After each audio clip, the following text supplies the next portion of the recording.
Okay, you're correct. I'm sorry, I misunderstood. I thought you were trying to combine the two. description. Yeah, this kind of gets at what Andy was talking about. Okay. It isn't huge. It's not. The wheel's not broke. No, it's not a big difference at all. Spend a whole bunch of time in multiple meetings fixing it. So. No, and that's what I mean. This tonight should be really simple. You have rural residential, and I could have just gone in and said, oh yeah, there we go. But I need input from you guys. You guys need to know that I'm doing this. It's important. That's my input. And I mean, I didn't want to just do all this and write all this on my own, and then have you guys go, how did you do this? This is me including you guys as community members and coming up with this, and you guys understanding that, oh, Chad picked it. We have an existing one. He didn't really change anything that we don't already have. He had to rename it according to what the state's calling out. But the uses are still the same. I think you just call it urban residential, put it on top of.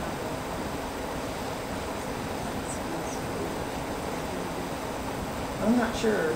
There's I'll a ask. sentence here that says, in additional purposes to provide appropriate public access and recreational uses.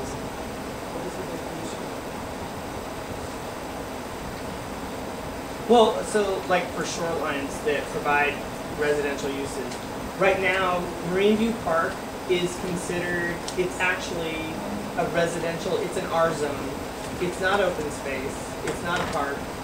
I mean, it's technically a park, but the zoning, the underlying zoning on that is rural residential or your residential. Okay? When we apply this, the environment's got to be correct. I have to make sure that the environment that we put on there allows for that park, you know, and that's there in perpetuity. So that, you know, I mean, that it just makes sense. Even though it has no residential residence, in the future when we update our plans, in a comp plan, that area is considered open space. When they update the zoning code, they'll put the appropriate open space zoning on that park at some point. And you're going to want to make sure that this matches up with your shoreline master program and the environment. So, you know, these are things you got to think about when you're applying these. Shouldn't you apply here to open space? Otherwise, you know, someone might want to supply some residential. Okay, Karen, can you go back to where you're looking at? Number 6. Number 6, okay.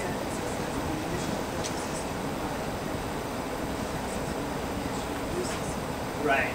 If we can't use the existing character as existing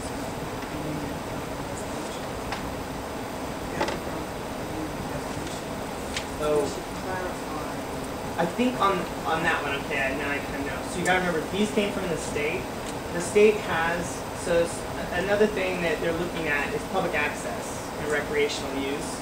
It's a component that's required to be in our document.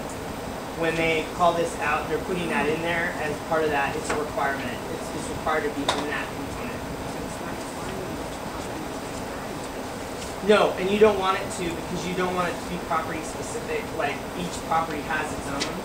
You want a general blanket so that it can include your property that's a residence, and it includes the park that's... Why would it be part of private ownership property? You don't want it. No, when you get your environment, they'll have a matrices, and in that environment, it's like it envelops everything.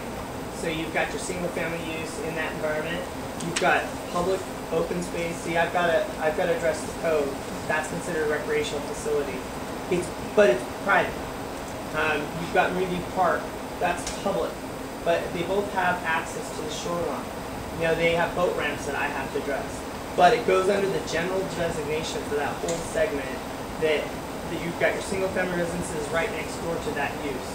So they can be in the same definition, and it's just calling out that, okay, that portion, we're accommodating your residential property, and in the next sentence, I'm also providing public access and recreational uses by including Marine View Park in there in terms of public access.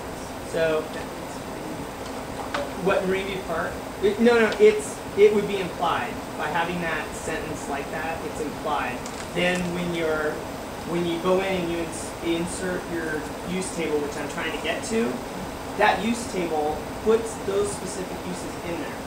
So these are general terms. We don't want to get specific with these. They're just generalizations to make sure that those uses, as you get down, are okay because it fits in under generalization. Yeah. I think maybe, this is just a suggestion, but if we move forward and see how these are I going to know. be applied, Yes. And we're then trying to. maybe it'll make more sense. Yeah. Okay. I think there's natural to be in there.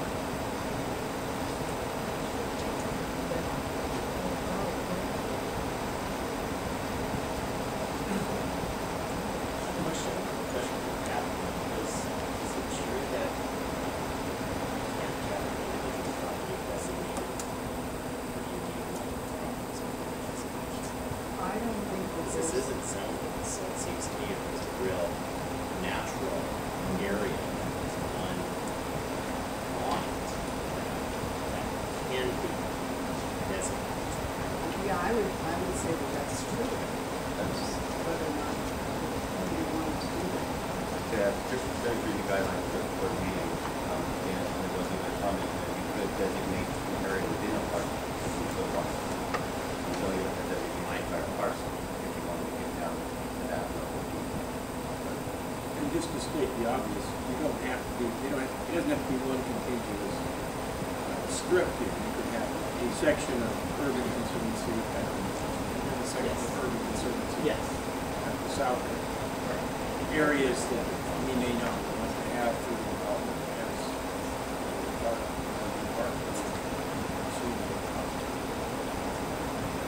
if you read the book, it says it on the map, it says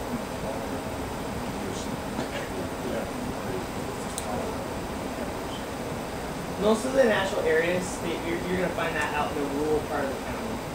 And even then, they're the upper reaches of the Middle Fork and the Squamish.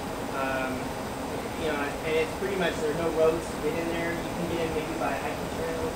Yeah, I'm just kind of giving you examples. I don't think we have anything close to that.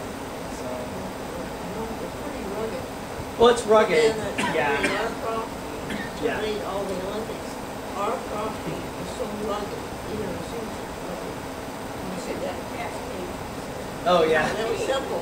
That's in the mountain canyon. Oh, yeah. Something like this. Straight down. Right. Step on. And that's the high bluff. Yeah, you want to go down off our place. Well, Just sit down, put your feet forward, it's fine. with the, I think that your area though is going to be more conducive to like possibly urban conservancy. Urban conservancy calls out the purpose is to protect and restore ecological functions of open space, floodplain, and other sensitive lands where they exist in urban and developed settings, while allowing a variety of compatible uses. So you live on a bluff that's considered a sensitive area, but you live on the top of that bluff. And that's a residential use that's compatible in that area, on that bluff. So it fits more of like an urban conservancy environment, if you want to look at it that way. It's not natural in the sense that in a natural area, you're not going to have a house in a natural area at all. Oh, that's not necessarily true, right? I shouldn't say that, I'm sorry. There's a lot of space for this Right. house. Chad, They right. build a house. Chad, I think, something to take into consideration is, like I said earlier, Normandy Park is pretty unique. Right. Friendly. And Right. I think of the Collins, who are very familiar with that area, are saying that they agree their areas like this. It's really Right. not talking about that, because you mentioned National Graph, see that. I think our shoreline is similar characteristics of National Graph. It is it's a much more rural type character. Our compliments all over it. It says rural, also forest setting. So I don't want to just write off. Oh, and I'm not. I'm just pointing out that in my experience, I think that would be more appropriate. Like I said, through these comments, that's why I need to put this back. So, okay. So let's get back to the point where right now we're going through each of the segments. And if we need to keep each segment, we keep each segment. If we want to combine any, now would be the time to go ahead and do it. Colin, are you ready to kind of... What we're going to do is we've got two things. On this map, underneath, it shows your zoning. Basically, you have two residential zones. There's an R20 and I believe R15. And that runs the entire length of your shoreline. So for land use, I don't have a whole lot of input because they're single-family residents. you've got open space, rec space, and that's pretty much it. So I can be really flexible, that I can still meet a lot of the goals and policies in your existing document by any of these environments that we've discussed today. Now, where we want to break them down, if we want to break them down further, that's where the natural processes that broke this up in the characterization report, if we want to combine them, then we can, Colin's going to help us through that part of the exercise. So, for those of you who have looked at the characterization report, most of the information is as far as in the general section at the beginning, and then most of the other more detailed information is broken out by 6 segments of the shoreline. Starting out in the southern half as section 1, going all the way to section 6. If you look at map 12 in the characterization report, it shows those as far as it shows the first map of the series. Which page? That is pretty far in the back. Sorry, it doesn't have a separate page on it. Okay, it's almost like the last one. So. Oh, it's map 12. It's fairly similar to this, but this is what we call a LiDAR map. It has a topography map, and I used this one. It's not in the actual, this one I made this morning, so it's not in the characterization report. Chad had asked me what would I do if I wanted to combine some of the segments to try and simplify this a little bit more, which goes back to why did I make some of those segments in the first place.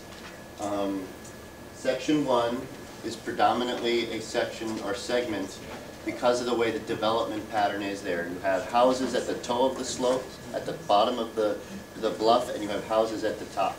There's not a lot of other places in the city with that development pattern, and you might want to take a different approach with that particular place because the people at the toe of the slope may have a hard time meeting some of the land use criteria that go into the plan because they're pretty much built on the beach, and they're going to be hard to deal with to some extent because they're sort of fall into that non-conforming. They're not in a place where new development would generally be allowed these days. So they're a bit more of a challenging sort of land use group, and it's a fairly tight development. So it seems like that's appropriate to call that one out as its own segment. The next 2 segments, segments 2 and 3, span from basically the last house that's on the beach. It goes all the way around the Beaconsfield development, and then it basically gets broken where the city had a change in zoning. So that was the primary reason why segments 2 and 3 were broken where they were, is because of the zoning. If you're going to sort of be changing things, at the time I was less familiar with the city's zoning and what does that really mean on the ground as far as the change in zoning. But at this point, if we're going to change, sort of put in environmental designations, the zoning part can sort of be less of a driver, and you can probably combine segments 2 and 3 together because the geomorphic background conditions that are here are relatively the same. You have a landform in this area where you have a fair amount of groundwater that's coming out causing erosion. So you see those, the various little pock marks in the irregular shoreline, and that's caused predominantly by the groundwater coming out and causing that erosion towards the toe. And so this area is fairly uniform in that sense. So we could combine those two if we wanted to and be fairly, and not really sort of going against the grain or going against sort of scientific principles. It was predominantly split because of the zoning. The next segment is sort of the Edge Cliff Bluff area, and that area is again sort of different than the other areas in that most of the houses, or all the houses, are at the top of the bluff, and there aren't really houses at the bottom of the bluff. This area is fairly different from here because it is a fairly stable bluff in comparison to this area down here, which has a lot more sort of active erosion occurring. So I originally broke it out and had it different from the area where most of the houses are low to the shoreline and close to the beach. Because when I was thinking about it, I was like, well, you may want to do something different related to houses that are at the top of the bluff versus area where houses are a lot lower on the beach and there's sort of a gentle slope to the beach. That being said, if you don't go with a lot of designations, as far as environmental designations, these two could be combined. But this one seems to me fairly different from this one here, The other one that I would recommend combining from a simplicity standpoint is segment 6 with segment 5. Segment 6 is very small. It does have a high bluff on it, but it's not very big. If you just want to kind of sort of mush it together with 5, that seems, they're slightly different land use types as far as the way the land is there. You're not going with flat, sort of gentle slope. You do have sort of a high bluff there again, but that's your choice. If you, my recommendation, if you want to try and combine segments, would be combine segments 2 and 3 and 5 and 6. So we'll go to 4 instead of 6. Right, so you'd have 4 segments instead of 6 total. What would be the disadvantage in your mind of anything? Quite honestly, combining? the disadvantage really there isn't necessarily one at this point, because you could still do environmental designations irrespective of the segments, in my opinion. So maybe you want to, I don't know. Quite honestly, I don't know that there's a disadvantage other than you kind of simplify the larger segments. There's less sort of area that you're sort of trying to, like, well, what about segment 6? How does it apply there versus 4 or 3? So you can certainly combine it to try and simplify it. The state's okay with simplifying? Well, again, the state generally wants to know, and Pat can speak to this, but it really matters what do you do on the ground. What kind of designations do you do, and what do the land sort of allowable uses you attach to those are what really matters. You can decide to call your environmental designation Timbuktu instead of Shoreline Residential. It's going to be weird, and you can just change titles, but you can do it. You can do stuff like that. I don't think they'd like it, but you have some flexibility. And we heard that these designations can be within any of the segments. Correct. Right. Other than the rural So- residential ones. So, I mean, at Oh, this so it level, I doesn't don't matter so think it much, matters. does it? Oh, okay. This is what matters. Because, This is what matters. okay, because within, say, segment 5 and 6 are combined, then you And can then, assign and different. then you've got, Right. this is what needs to be discussed. So it's only more convenient to group them together because they're next to each other, is that idea? Okay. But, and certainly, these two segments here, 2 and 3, the main reason I broke them apart was because of zoning change, not because of sort of a major change in the land type. I was also trying not to create too long a segment, I was trying to make them a little more manageable, and that sort of kept the segment from getting too big at the time. So, yes. Yes, from your vantage point, which environments would you designate for each one of the segments? I wouldn't just do a designation per segment. I would suggest looking more carefully at the actual what's there within each segment. The segment number 1, which I understand from what Chad said, has to be a zone 20, R20 or R15, is that correct? I think it's R20 down there. Zone 1, way down to. Segment 1. Right, yeah, I was trying, there's two It's different the, yellows. it's the lowest density zone. It is? Yeah, it's R20. It's R20, yet the houses are packed and over the water. And I'm kind of at a loss to use one of these descriptions. Shoreline residential is very different there than it is residential in the area, and you could almost split that to shoreline residential intense and rural. It's R15. I don't know if that's Oh, necessary. it's R15. Okay. Somehow, It's actually R15. R15, okay. But somehow designating that differently doesn't strike me as odd. So,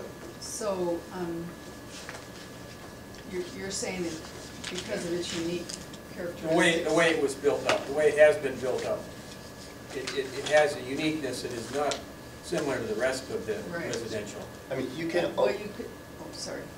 The jurisdiction has the ability to also create their own environmental designation. Right. If there's a unique enough circumstance. So maybe that is something that would warrant it. I'm not sure what you would Well, call it. it has two but characteristics, you feel that as I it's different enough. Yeah. It has two characteristics. One, it's in an area where feeder bluffs are not moving soil north. It's actually in the shadow of the marina, right? Most of it is. And so there's some erosion that's occurring there and it's going south. So maybe it's even it's a different type of drift cell at least. But beyond that, it's really the characterization of it as we see it. You know, the houses are there, they're bulkheaded, they're close together, and it just looks different, period. I was going to say the same thing Pat was going to say. Basically, you can create your own designation. You can create a sort of more high-intensity shoreline residential or some other thing and create a slightly different set of requirements or shoreline use capability in that location if you so choose. How would that square, though, with the fact that the city zone appears to be a much lower density than what developed over time? I can only say that the county ran into some similar problems where we came in and when we did our shoreline master plan update, we had some places that were where we designated them and they no longer fit with the existing zoning. And it went on to our sort of to-do list as the next opportunity to change the zone. So would it send a signal that we're supporting a higher density zone if we give it an intense shoreline designation? You can do however you, that was just a comment. You can certainly do it however you want. Or a different description. You don't have to use intense. Right, I use that. You don't have to do that. That was just my comment. You can create your own sub-designation as you see fit. Is that just describing it? Not encouraging it, it's already there. Well, I guess that's regulation. Well, in any event, is there an example out there of such a designation which is, at least has it developed more intense than the residential, shoreline residential that we see in the rest of it? I am not as familiar with that, and I think I would defer to Pat when she has a moment to see if she can, because she's more familiar with more SMPs than I am. The question was, do you know of an area where maybe somebody else's SMP has basically created a different designation for a more Unique property. A property like the area of segment 1 where there's so much development crammed in as far as residential. Like Scranton Boulevard, in Burien. Burien where they have that, just a strip of all the houses right on the beach. Oh, Yeah. Street Point? Just south of 3 Oh, 3 It is. Yeah. And then in Seattle. West Seattle, West Seattle. Yeah, West Seattle West also, Seattle, yeah. and then in Seattle, right where the locks come out there on the far side, it's the same thing. It's just Yeah. They're all stacked there along the Right. water. And way out in the water. yeah, and built on fill. I am not familiar with a situation like this in another jurisdiction, and what they may have called it, but I can check, because I know that there are some unique situations like Salmon Beach down in Tacoma, Pierce County, where the whole historic fishing village was built on pilings. So, City of Snohomish created a historic district, for example, which is a little bit different from this, but it was a jurisdiction that felt they had a unique, their front street along Snohomish River was unique enough that they wanted to call it out as something altogether different from high-intensity commercial. They wanted to honor its historical character, so they created their own category for it. So it is done, it can be done, and I'm happy to do a little research to see if what people have done in other jurisdictions that might be similar to this area. Get back to you. Is there another paragraph underneath this description where property is further defined and where that situation could be covered? Or do you just designate an area and it just receives that designation, there is no further description? Oh. So we're talking about the management Oh, the policies, management, kind of. okay. This came out of the Washington Administrative Code Guidelines.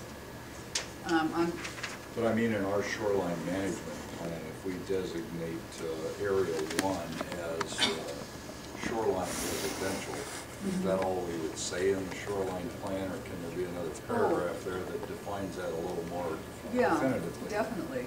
So Could that's define maybe it the way more. you cover it. You say that, you know, that it's a shoreline residential area, but it has unique characteristics, and you describe those in the next paragraph.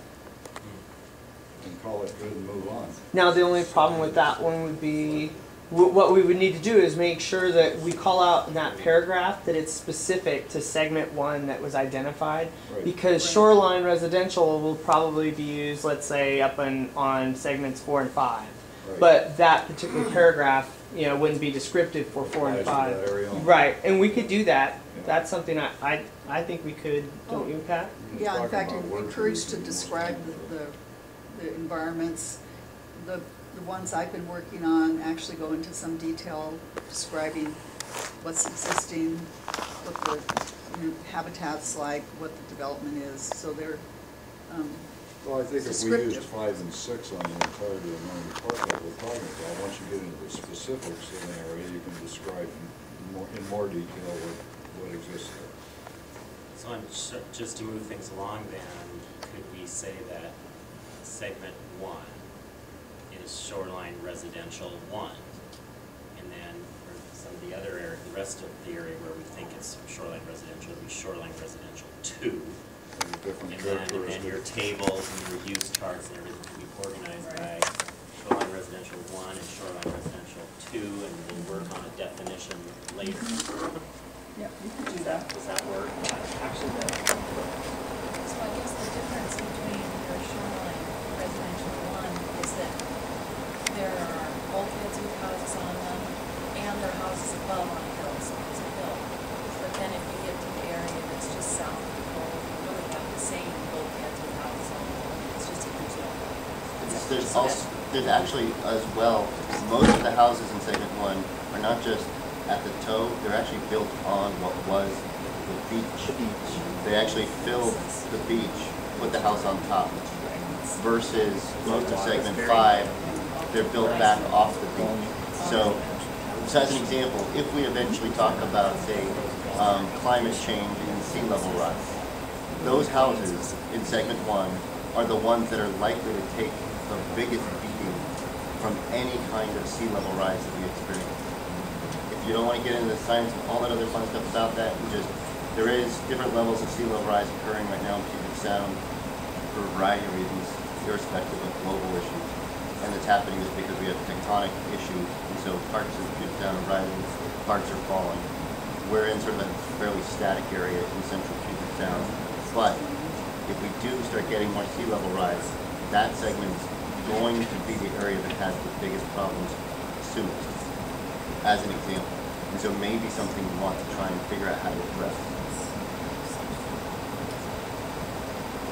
It's also an area that has been affected by earthquake slides more than other areas.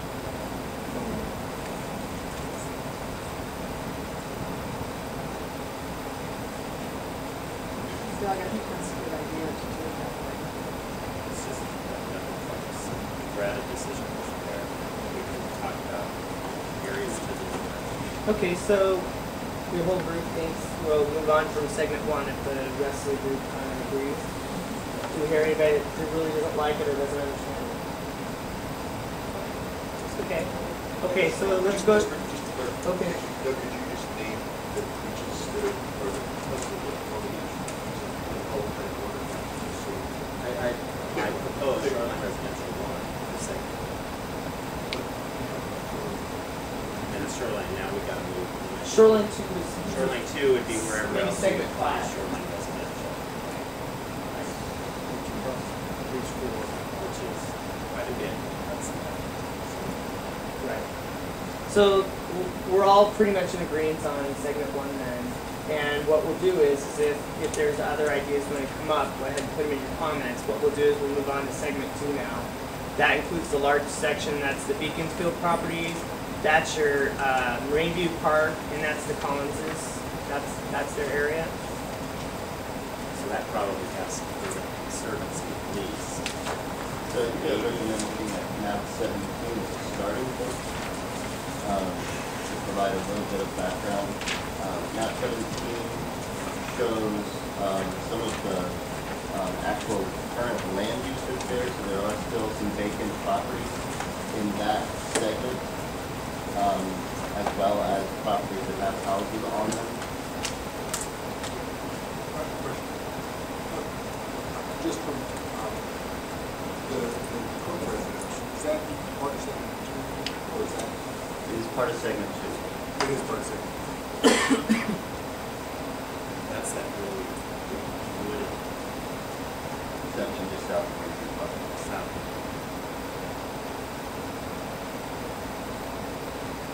So some of that seems to border on both shoreline residential and urban conservancy, and then you hear the columns there suggesting maybe some natural in segment 2.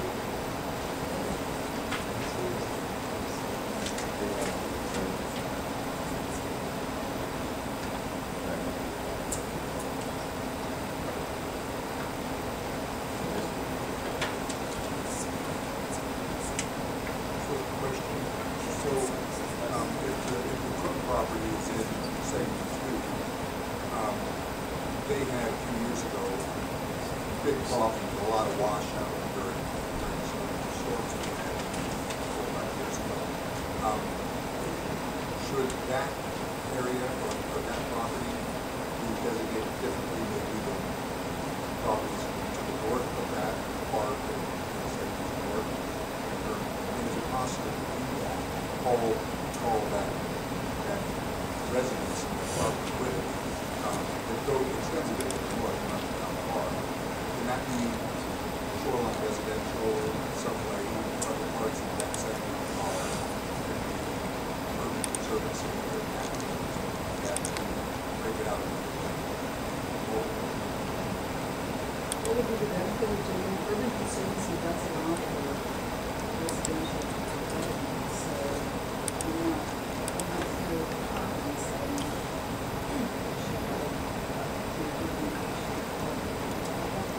Well, it's just, again, that's a bulkheaded property at the toe of the slope. I mean, very much that particular residence, it's really very much like the other residences to the south.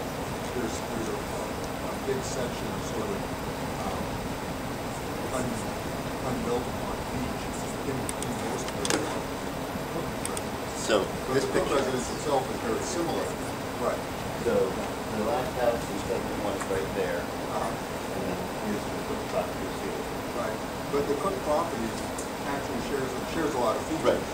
of the houses down in segment 1. The two houses themselves are built pretty much right on the beach practically, and have a stream running between the two houses. And a bulkhead in front of the big concrete bulkhead. Right. But then the rest of the property is a bit more, not quite in the same condition, and there's a fair amount of it there, so as far as the larger parcel itself. I'm just wondering how much latitude does the committee have to sort of look at that particular developed section, segment 2, and allow that a more developed designation than maybe the other parts of that segment to the north. We have latitude to do that. Well, you're also going to be confined with like your critical areas. Our critical areas are right now regulating a lot of that development in there, and it's probably, I mean, it's already pretty restricted. And even if we were to put a designation on that, I don't think it's going to encourage any kind of development in that area. I mean, by changing it, I'm not quite sure what you're looking for in terms Well, of. what I'm thinking about is protecting the rights of the people that own that parcel. Okay.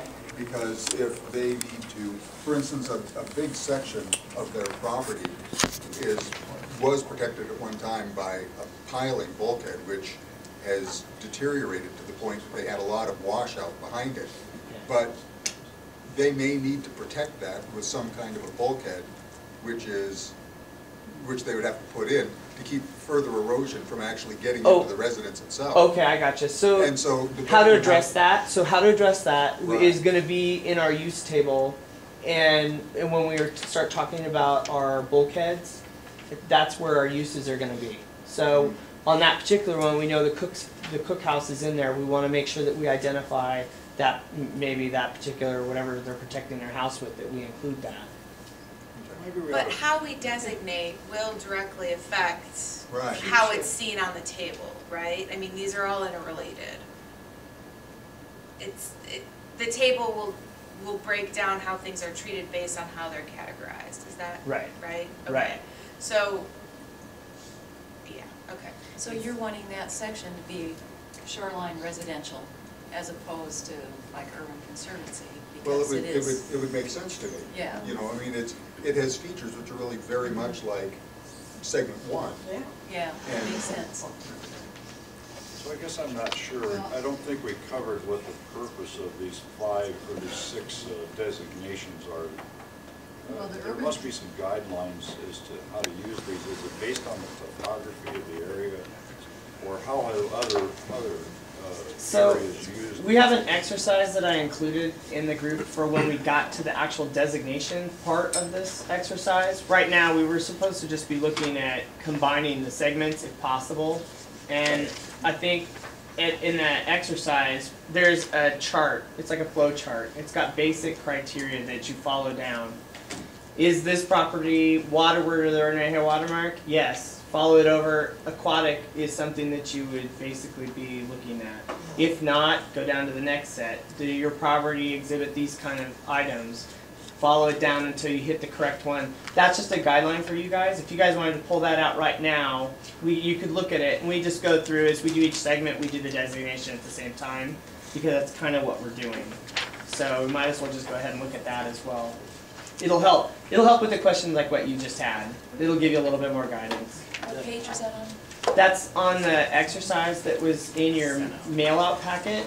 It's in the second page. It says environmental designation exercise.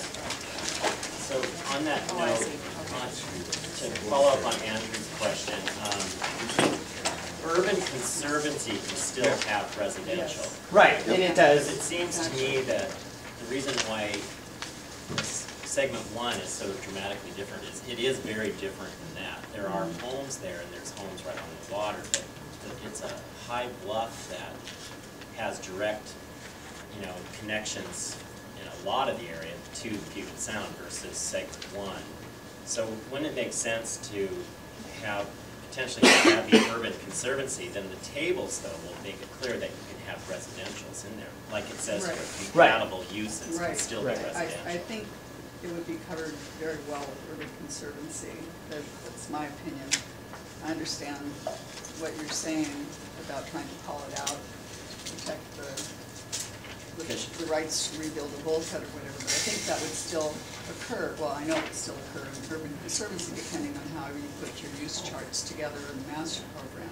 Because And in the interest of kind of trying to combine them then, it seems that that area starting from segment 1 all the way through the Cook property and then Marine View Park, and then a certain amount beyond in Beaconsfield, all seem to be very similar in bluff characteristics. They have a mix of residential, and then so we'd be able to combine and have a pretty nice long length of a designation, except for where maybe the Collins would want to argue that there's parts of that would have to be natural. there's also something that I wanted to bring up. You can also you can do parallel environmental designations parallel to the shoreline too. You don't just need to do perpendicular. So within your 200-foot shoreline designation, you could, in the first 100 feet, maybe have a certain environmental designation, and then behind that, have a different one depending on the characteristics of the shoreline and the uses. Just saying that other jurisdictions have found that situation and have done that. I'm not sure if it would be applicable here, but it is. I don't want you to just limit your thinking about just doing perpendicular lines. You could do them parallel to the shoreline if the use of the environment warranted. Or those jurisdictions have a road running, you've got one set of residences on one side of the 100-foot margin and another set of residences. Well, I know there's one, I think it's Edmonds, and they have the train, this is a little bit different, they have the train track. So they had a designation for that, and then beyond that, they have a different designation, so. A little bit different than here, but I'm saying it is possible to do it that way. So I don't know, I think a big chunk of that seems like urban conservancy. Because isn't the function of that area the beach and the bluff? This is one of the primary areas in Normandy Park where there is actually still an active bluff, feeding the beach for much of the rest of the city and all the way to Purian. So. And as long as it can include residences, which then when we get to the business of fixing your bulkhead if you need to, check that box, it seems like if you're going to stay true to the definition of what the state's trying to do, urban conservancy fits a pretty long segment from segment 1 all the way up through Beaconsfield, and maybe even that Hidden Valley area.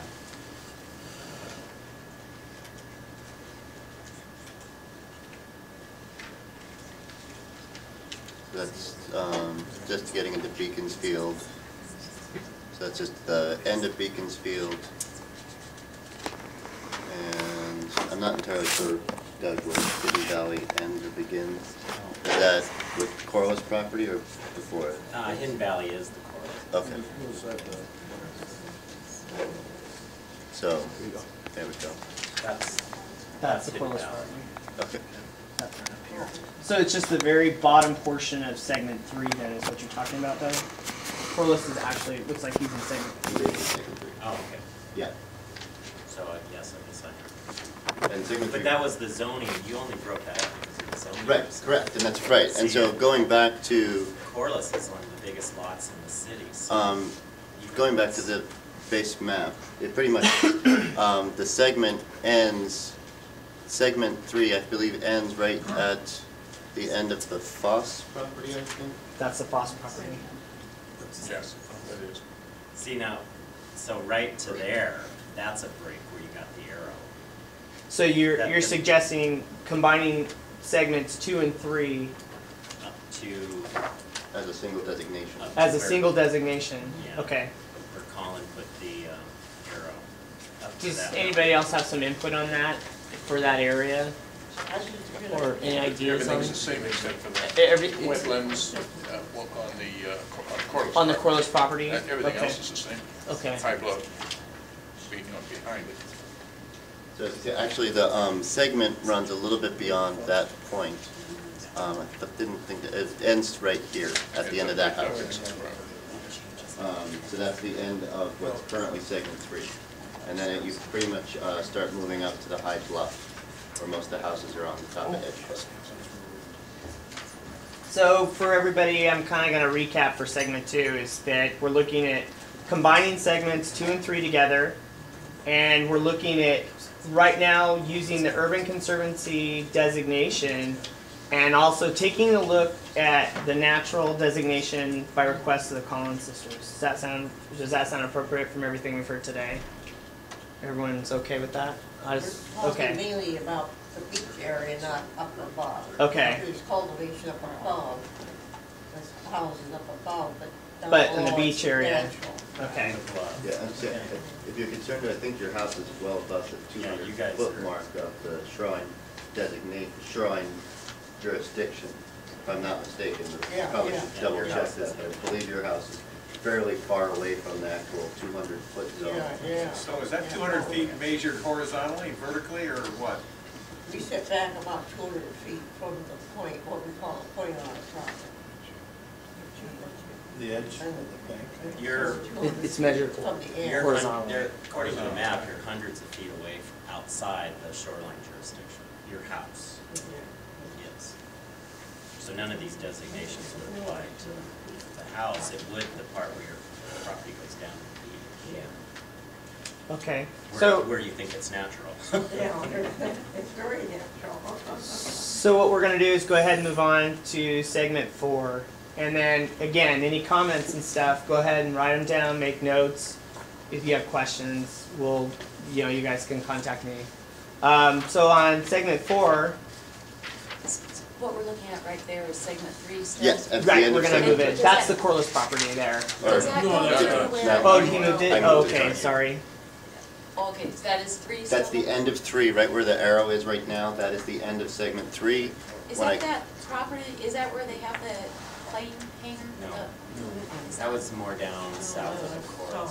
Okay, I guess I'm not sure where that. It's next to Mr. Harris's property, Charlie Harris's property. Yeah, but Yeah. it's not You far. go down. So I moved one more over, and this is into segment 4, where you see you have the vegetated bluff, and then the houses at the very top of the bluff. So that's sort of where you get a fairly distinct change in the character of the shoreline. Oh, is that Duncanson down there? Right, just to the right? To the right. Yeah, so that's where we start 4. Yes, so, After Duncanson? yes, so right here, sort of the change in the way Yeah, you definitely get a pretty distinct break in how the land is there. Then all the way through Edgewood. It's the Yes, same thing. yes. And I'll quickly just sort of go along with the photos.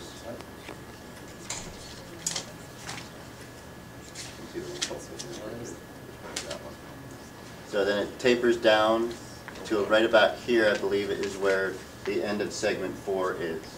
Approximately at that house. And then the rest of this over here for Low Bank Shoreline is segment 5.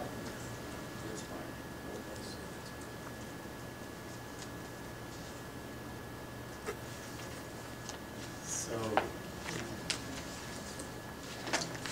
does the shoreline go and include the houses above?